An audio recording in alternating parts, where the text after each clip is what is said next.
Good morning and God's blessings to you all. Today's topic is what the enemy meant for evil. And we'll be taking our text from Genesis chapter 42, verse 6. I read in NIV. And Joseph was the governor over the land, and he it was that sold to all the people of the land.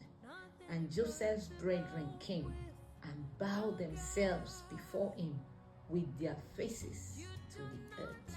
There is a story about an examiner who hated a particular student. And because she hated this student, she got her script and wrote two big question marks on her script without even reading what she wrote.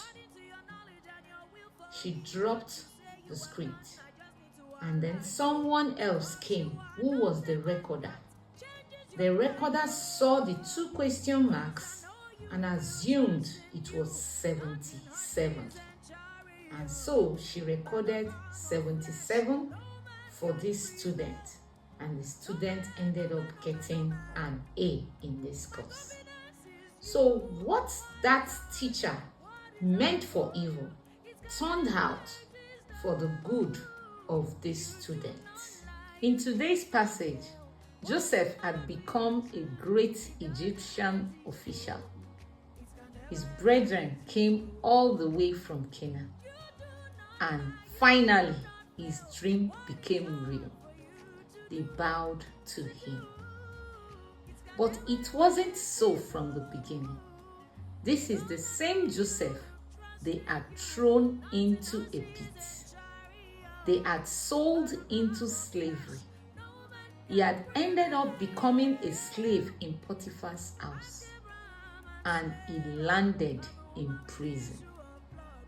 The enemy meant all this evil for him, but God turned it for his good. They wanted to get rid of his dreams, but instead, they made a way for it to be fulfilled.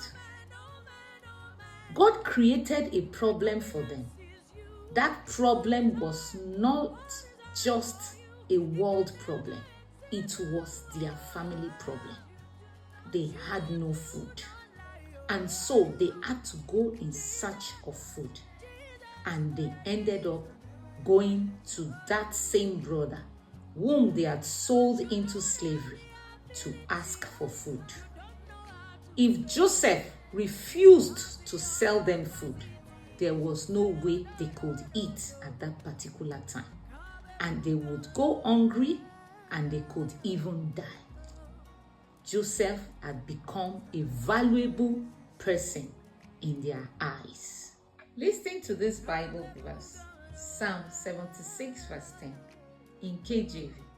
It says, "Surely the wrath of man shall praise thee. The remainder of wrath shalt thou restrain." Can you imagine? The wrath of man shall praise God. The anger of man shall praise God. In other words, God can use man's anger and turn it for your good. God can use that person that is angry at you, that is jealous of you, that does not like to see you. God can use them to bless you. What the enemy means for evil, God always turns it for his good. And the remaining of that verse says, "The remainder of wrath shall thou restrain." God can keep that wrath away from you if it is still remaining. God can take it away far from you and make you to prosper thereby. That was what happened in today's passage. Joseph's brother had to bow to him because God was for him. So I don't know who it is that is angry at you. I don't know the problems you are passing through. I don't know what it is that has made you to be discouraged. God is turning it around for your good today. Do you know this song? You take what the enemy meant for evil, and you turn it for good. Turn it for good. Or this one. I can see everything turning around, turning around, turning around for my good. Keep singing either of them until I see you next week. Bye for now.